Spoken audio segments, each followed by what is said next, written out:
Grandpa Bill, story time with Grandpa Bill. It's Grandpa Bill's story time. Yay! Hi, I'm Grandpa Bill. Welcome to Grandpa Bill's story time. Come on in, make yourself comfortable, and we're going to sit down and read a good book. Okay, our book today is No School for Penelope Pig by Nicole Rubel. Oh. Let's see. Wonder why there's no school for her. Oops, having a hard time turning this page. They're all stuck together. There we go. Grunt, grunt, grunt, grunt. One morning, Penelope Pig said, "I've caught the grunts. I must stay in bed." Oh. "I hope you'll be well enough to start swine school on Monday," said Mom. "I'm not so sure about that," said Penelope. "The grunts can be awfully hard to cure." Grunt, grunt, grunt. Mom and Penelope played Pig Pursuit between Penelope's grunting fits. That night, Dad read all of her favorite stories aloud as Penelope cuddled up in bed. Grunt, grunt, grunt. She's got the grunts. The next morning, Dad said, "Rise and shine, Penelope." But when he turned on the lights, Penelope groaned, "I've come down with the spots." "I hope, Mom, I don't catch your spots." "I hope Mom and I don't catch your spots," said Dad. "You'll be fine," said Penelope, "but I don't think I'll be well enough to start swine school next week." Mom helped Penelope get dressed. She bundled her in lots and lots of clothes. "I'm hot," Penelope complained. "Spotted piglets need to keep warm," said Mom. She led Penelope to the car. "Where are we going?" asked Penelope. "Let's drive by your new school," Mom suggested. "So what do you think?" asked Mom as they pulled up to the school. "It's okay," said Penelope, yawning. "I think it looks very nice," said Mom. "You're going to have a great time when you start school on Monday." "If I'm better by then," said Penelope. Oh, do you think she's just a little afraid to go to school? Maybe that's what it is. But the next morning, Penelope came into her parents' room with a big announcement. "I've got the bulges," she cried. "Back into bed," said her parents. "Can any of the hogs next door play with me?" asked Penelope. "Oh no," said Dad. "The bulges are very contagious. We don't want them to catch any of your ailments." Penelope watched her favorite TV shows and played with her toys.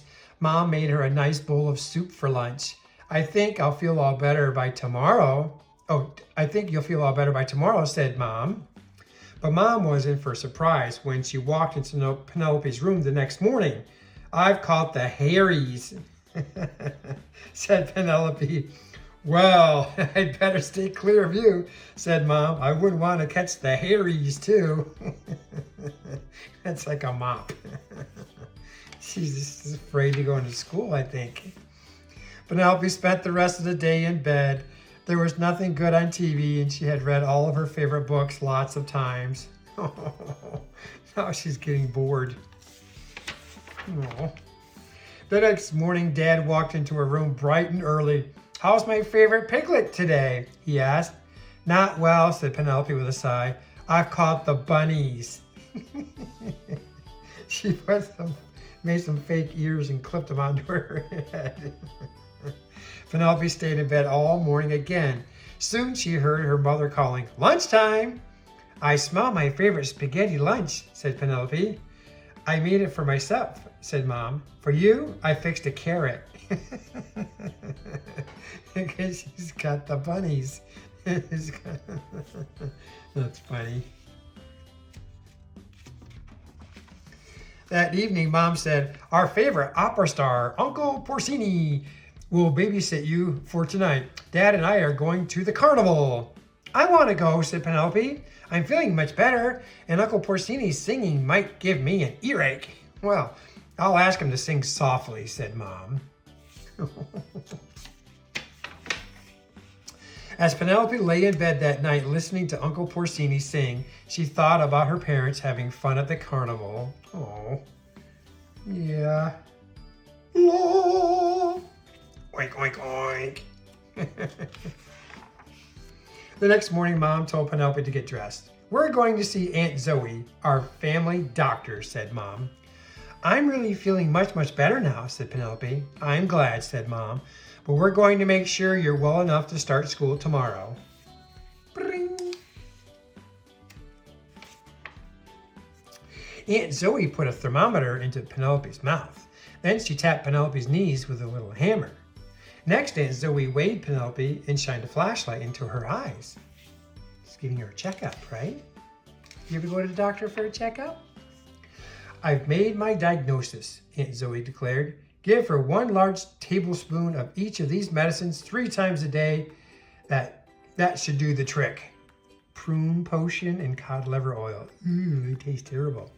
When they got home from Aunt Zoe's office, Penelope asked to play with the hogs next door. I think I'm completely cured, she told Mom, and I don't think I'll be needing any of those medicines.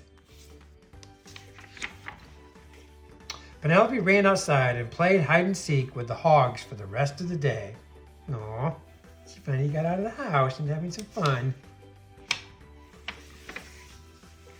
The next day was Penelope's first day of swine school. She liked her teacher and had a wonderful time.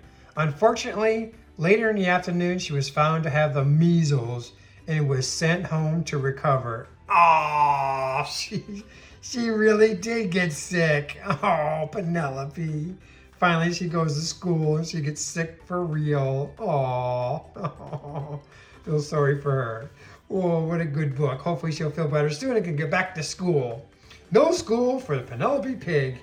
Thank you for sharing this book with me today. Come back again for more stories with Grandpa Bill. Goodbye.